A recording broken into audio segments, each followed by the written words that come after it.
किस्से गलियारों के पेश करते हैं रविंद्रनाथ टैगोर का लिखा उपन्यास चोखर बाली। विनोद की माँ हरिमती महेंद्र की माँ राजलक्ष्मी के पास जाकर धरना देने लगी। दोनों एक ही गांव की थीं, छुटपन में साथ खेली थीं। राजलक्ष्मी महेंद्र के पीछे पड़ गई। बेटा महेंद्र, इस गरीब की बिटिया का उद्धार करना पड़ेगा। सुना है लड़की बड़ी सुंदर है, फिर पढ़ी लिखी भी है, उसकी रुचियां भी तुम लोगों जैसी हैं। महेंद्र बोला, आजकल के तो सभी लड़के मुझ जैसे ही होते हैं। राजलक्ष्मी, तुझसे शादी की बात करना ही मुश्किल है। महेंद्र, माँ इसे छोड़कर दुनिया में क्या और कोई बात नहीं है। महेंद्र के पिता उसके बचपन में ही चल बसे थे। माँ से महेंद्र का बर्ताव साधारण लोगों जैसा न था। उम्र लगभग 22 की हुई, एमए पास करके डॉक्टरी पढ़ना शुरू किया है, मगर माँ से उसकी रोज रोज की जिद का अंत नहीं। कंगारू के बच्चे की तरह माता के गर्भ से बाहर आकर भी उसके बाहर थैली में टंगे रहने की उसे आदत हो गई है। माँ के बिना आहार विहार आराम विराम कुछ भी नहीं हो पाता। अब की बार जब माँ विनोदनी के लिए बुरी तरह उसके पीछे पड़ गई तो महेंद्र बोला, अच्छा एक बार लड़की को देख लेने दो।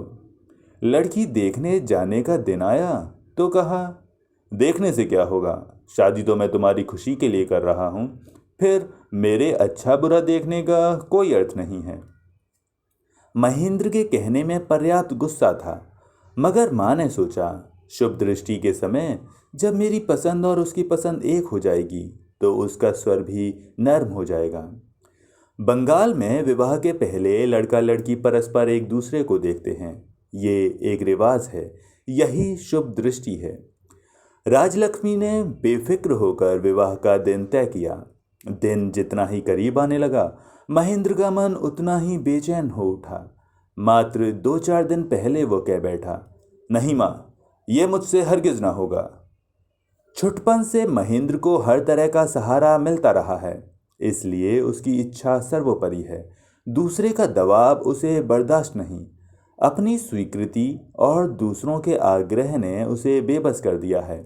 इसलिए विवाह के प्रस्ताव के प्रति नाहक ही उसकी वितृष्णा बढ़ गई और विवाह का दिन नज़दीक आ गया तो उसने एक बार की ना ही कर दी। महेंद्र का दिली दोस्त था बिहारी। वो महेंद्र को भैया और उसकी माँ को माँ कहता था। माँ उसे स्टीमर के पीछे जुड़ी डोंगी जैसा भारी वाही सामान समझती थी और वैसी ही उस पर ममता भी रखती थी। वे बिहारी से बोली, बेटे ये तो अब तुम्हें ही करना है, नहीं तो उस बेचारी लड़की। बिहारी ने हाथ जोड़कर कहा, माँ ये मुझसे ना होगा।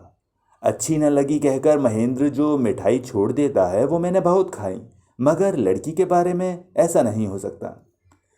राजलक्ष्मी ने सोचा, भला बिहारी विवाह करेगा, उसे तो बस एक महेंद्र की पड़ी है, बहू लाने का ख्याल भी नहीं आता उसके मन में। ये सोचकर बिहारी के प्रति उसकी कृपा मिश्रित ममता कुछ और बढ़ गई। विनोदनी के पिता कुछ खास धनी न थे, परंतु अपनी इकलौती बेटी को मिशनरी मेम रखकर बड़े जतन से पढ़ाया लिखाया। इतना ही नहीं, घर के काम में भी चाक चौबंद किया। वे गुजर गए और बेचारी विधवा माँ बेटी के विवाह के लिए परेशान हो गई। पास में रुपया पैसा नहीं, ऊपर से लड़की की उम्र भी ज़्यादा। आखिर राजलक्ष्मी ने अपने मैके में गांव के एक रिश्ते के भतीजे से विनोदनी का विवाह करा दिया। कुछ ही दिनों में वो विधवा हो गई। महेंद्र ने हंसकर कहा, हा हा हा, गनीमत थी कि शादी नहीं की। कोई 3 साल बाद माँ बेटे में फिर एक बात हो रही थी। बेटा, लोग तो मेरी ही शिकायत करते हैं। क्यों भला? तुमने लोगों का ऐसा क्या बिगाड़ा है? बहू के आने से बेटा पराया ना हो जाए, मैं इसी डर से तेरी शादी नहीं करती। लोग यही कहा करते हैं। महेंद्र ने कहा, डर तो होना ही चाहिए। मैं माँ होता तो जीते जी लड़के का विवाह न करता, लोगों की शिकायतें सुन लेता। माँ हंसकर बोली, सुनो जरा, इसकी बातें सुन लो। महेंद्र बोला, बहू तो आकर लड़के को अपना बना ही लेती है, फिर इतना कष्ट उठाने वाली माँ अपने आप दूर हो जाती है। तुम्हें ये चाहे जैसा लगे, मुझे तो ठीक नहीं लगता। चाची बोली, ये तुम्हारी जाति है बेटे, जबकि जो बात हो वही अच्छी लगती है। माँ का दामन छोड़कर अब घर गृहस्थी बसाने का समय आ गया है। अब नादानी अच्छी नहीं लगती, उल्टे शर्म आती है। राजलक्ष्मी को ये बात अच्छी नहीं लगी। इस सिलसिले में उन्होंने जो कुछ कहा वो जैसा हो, मगर स्वर भीगा तो नहीं था। बोली, मेरा बेटा अगर और लड़कों की अपेक्षा अपनी माँ को ज़्यादा स्नेह करता है तो तुम्हें शर्म क्यों लगती है मछली बहू? कोख का लड़का होता तो समझ में आता। राजलक्ष्मी को लगा निपुती बेटे के सौभाग्य वाली से ईर्ष्या कर रही है। मंजली बहू ने कहा, तुमने बहू लाने की चर्चा चलाई इसलिए ये बात निकल गई, वरना मुझे क्या हक है? राजलक्ष्मी बोली, मेरा बेटा अगर विवाह नहीं करता तो तुम्हारी छाती क्यों पड़ती है? ठीक तो है, लड़के की जैसे आज तक देखभाल करती आई हूँ, आइंदा भी कर लूँगी। इसके लिए और किसी की मदद की ज़रूरत न होगी। मंजली बहू आंसू बहाती चुपचाप चली गई। महेंद्र को मन ही मन इससे चोट पहुंची। कॉलेज से कुछ पहले ही लौटकर वो अपनी चाची के कमरे में दाखिल हुआ। वो समझ रहा था कि चाची ने जो कुछ कहा था उसमें सिवाय स्नेह के और कुछ न था, और उसे ये भी पता था कि चाची की एक भांजी है जिसके माता पिता नहीं हैं। वे चाहती हैं कि महेंद्र से उसका ब्याह हो जाए। हालांकि शादी करना उसे पसंद न था, फिर भी चाची की आंतरिक इच्छा उसे स्वाभाविक और करुण लगती है। उसे मालूम था कि उनकी कोई संतान नहीं है। महेंद्र कमरे में पहुंचा तो दिन ज़्यादा नहीं रह गया था। चाची अन्नपूर्णा खिड़की पर माथा टिकाए उदास बैठी थी। बगल के कमरे में खाना ढका रखा था। शायद उन्होंने खाना नहीं खाया। बहुत थोड़े में ही महेंद्र की आंखें भर आतीं। चाची को देखकर उसकी आंखें छलछला उठीं। करीब जाकर स्निग्ध स्वर में बोला, चाची। अन्नपूर्णा ने हंसने की कोशिश की। कहा, आ बेटे बैठ। महेंद्र का मन भीगा हुआ था। चाची को दिलासा देने के विचार से वो अचानक बोल उठा, अच्छा चाची, तुमने अपनी भांजी की बात बताई थी, एक बार दिखा सकती हो? कहकर महेंद्र डर गया।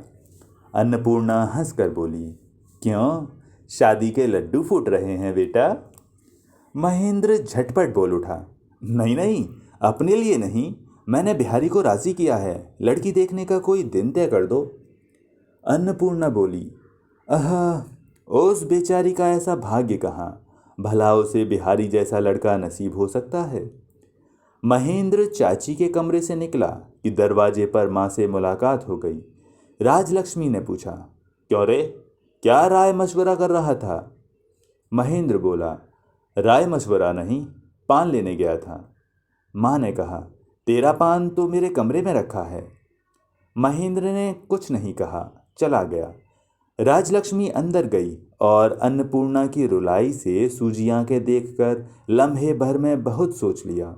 छूटते ही फुफकार कर बोली, क्यों मछली बहू, महेंद्र के कान भर रही थी, है ना? और बिना कुछ सुने तत्काल तेजी से निकल गई। कन्या देखने की बात महेंद्र ने जरूर की, मगर वो भूल गया। फिर भी अन्नपूर्णा नहीं भूली। उन्होंने लड़की के अभिभावक उसके बड़े चाचा को जल्दी में श्याम बाजार पत्र भेजा और एक दिन तय कर लिया। महेंद्र ने जब सुना कि देखने का दिन पक्का हो गया है तो बोला, चाची, इतनी जल्दी क्यों की? बिहारी से तो मैंने अभी तक जिक्र नहीं किया। अन्नपूर्णा बोली, ऐसा भी होता है भला, अब अगर तुम लोग न जाओ तो वे क्या सोचेंगे?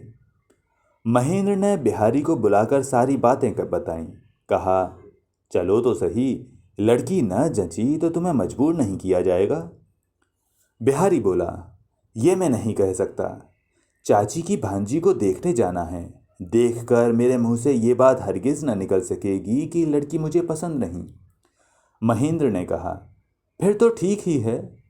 बिहारी बोला, लेकिन तुम्हारी तरफ से ये जाती है महेंद्र भैया, खुद तो हल्के हो जाएं और दूसरे के कंधे पर बोझ रख दें, ये ठीक नहीं। अब चाची का जी दुखाना मेरे लिए बहुत कठिन है। महेंद्र कुछ शर्मिंदा और नाराज होकर बोला, आखिर इरादा क्या है तुम्हारा?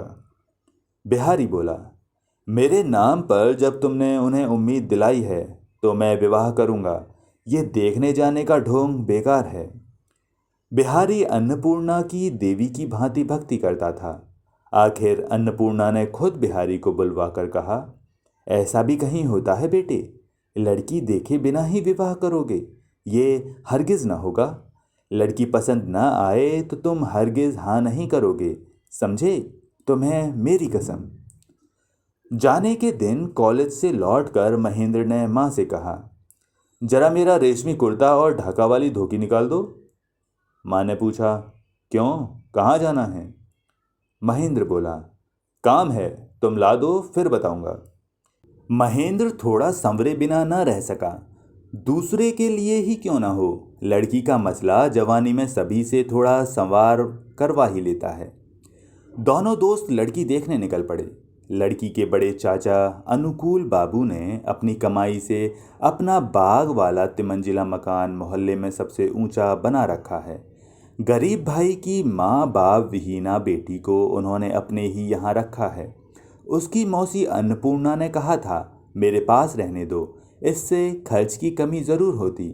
लेकिन गौरव की कमी के डर से अनुकूल राजी न हुए।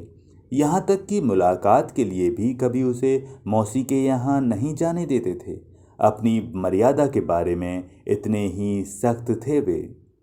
लड़की के विवाह की चिंता का समय आया, लेकिन इन दिनों विवाह के विषय में यादृशी भावना यस्य सिद्धर्भवती तादृशी वाली बात लागू नहीं होती। चिंता के साथ साथ लागत भी लगती। परंतु दहेज की बात उठते ही अनुकूल कहते, मेरी भी तो अपनी लड़की है, अकेले मुझसे कितना करते बनेगा। इसी तरह दिन निकलते जा रहे थे। ऐसे में बन संवर कर खुशबू बिखेरते हुए रंगभूमि में अपने दोस्त के साथ महेंद्र ने प्रवेश किया। चैत का महीना, सूरज डूब रहा था। दो मंजिले का दक्षिणी बरामदा चिकने चीनी टाइलों का बना। उसी के एक ओर दोनों मेहमानों के लिए फल फूल मिठाई से भरी चांदी की तस्तरियां रखी गईं। बर्फ के पानी भरे गिलास जैसे ओस बूंदों से झलमल। बिहारी के साथ महेंद्र सकुचाते हुए खाने बैठा। नीचे माली पौधों में पानी डाल रहा था और भीगी मिट्टी की सौंधी सुगंध लिए दक्षिणी बयार महेंद्र की धप धप धुली चादर के छोर को हैरान कर रही थी। आसपास के दरवाजे के झरोखे की ओट से कभी कभी दबी हंसी, फुसफुसाहट, कभी कभी गहनों की खनखनाहट सुनाई दे रही थी। खाना खत्म हो चुका तो अंदर की तरफ देखते हुए अनुकूल बाबू ने कहा, चुन्नी, पान तो लिया बेटी? जरा देर में संकोच से पीछे का दरवाजा खुल गया और सारे संसार की लाज से सिमटी एक लड़की हाथ में पानदान लिए अनुकूल बाबू के पास आ खड़ी हुई। वे बोले, शर्म काहे की बिटिया, पानदान उनके सामने रखो। उसने झुककर कांपते हुए हाथों से मेहमानों के बगल में पानदान रख दिया। बरामदे के पश्चिमी छोर से डूबते हुए सूरज की आभा उसके लज्जित मुखड़े को मंडित कर गई। इसी मौके से महेंद्र ने उस कांपती हुई लड़की के करुणमुख की छवि देख ली। बालिका जाने लगी। अनुकूल बाबू बोले, जरा ठहर जा चुन्नी। बिहारी बाबू, ये है छोटे भाई अपूर्व की लड़की। अपूर्व तो चल बसा, अब मेरे सिवाय इसका कोई नहीं। और उन्होंने एक लंबी उसांस ली। महेंद्र का मन पसीज गया। उसने एक बार फिर लड़की की तरफ देखा। उसकी उम्र साफ साफ कोई न बताता। सगे संबंधी कहते 12-13 होगी, यानी 14-15 होने की संभावना ही ज़्यादा थी। लेकिन चूंकि दया पर चल रही थी, इसलिए सहमे से भाव ने उसके नव यौवन के आरंभ को जब्त कर रखा था। महेंद्र ने पूछा, तुम्हारा नाम? अनुकूल बाबू ने उत्साह दिया, बता बेटी, अपना नाम बता। अपने अभ्यस्त आदेश पालन के ढंग से झुककर उसने कहा, जी, मेरा नाम आशा लता है। आशा। महेंद्र को लगा नाम बड़ा ही करुण और स्वर बड़ा कोमल है। दोनों मित्रों ने बाहर सड़क पर आकर गाड़ी छोड़ दी। महेंद्र बोला, बिहारी, इस लड़की को तुम हरगिज मत छोड़ो। बिहारी ने इसका कुछ साफ जवाब न दिया। बोला, इसे देखकर इसकी मौसी याद आ जाती हैं, ऐसी ही भली होगी शायद। महेंद्र ने कहा, जो बोझा तुम्हारे कंधे पर लाद दिया, अब वो शायद वैसा भारी नहीं लग रहा है। बिहारी ने कहा, नहीं, लगता है तो ढो लूंगा। महेंद्र बोला, इतनी तकलीफ उठाने की जरूरत क्या है? तुम्हें बोझ लग रहा है तो मैं उठा लूं। बिहारी ने गंभीर होकर महेंद्र की तरफ ताका। बोला, सच? अब भी ठीक ठीक बता दो। यदि तुम शादी कर लो तो चाची कहीं ज़्यादा खुश होंगी, उन्हें हमेशा पास रखने का मौका मिलेगा। महेंद्र बोला, पागल हो तुम? ये होना होता तो कब का हो जाता। बिहारी ने कोई ऐतराज न किया, चला गया और महेंद्र भी यहाँ वहाँ भटक कर घर पहुँच गया। माँ पूरियां निकाल रही थीं। चाची तब तक अपनी भांजी के पास से लौटकर नहीं आई थीं। अकेला महेंद्र सूनी छत पर गया और चटाई बिछाकर लेट गया। कलकत्ता की ऊंची अट्टालिकाओं के शिखरों पर शुल्क सप्तमी का आधा चांद टहल रहा था। माँ ने खाने के लिए बुलाया तो महेंद्र ने अलसाई आवाज में कहा, छोड़ो, अब उठने को जी नहीं चाहता। माँ ने कहा, तो यहीं ले आऊं? महेंद्र बोला, आज नहीं खाऊंगा, मैं खाकर आया हूं। माँ ने पूछा, कहाँ खाने गया था? महेंद्र बोला, बाद में बताऊंगा। वे लौटने लगीं तो थोड़ा सोचते हुए महेंद्र ने कहा, माँ, खाना यहीं ले आओ। रात में महेंद्र ठीक से सो नहीं पाया। तड़के ही वो बिहारी के घर पहुंच गया। बोला, यार, मैंने बड़ी ध्यान से सोचा और देखा कि चची यही चाहती हैं कि शादी मैं ही करूं।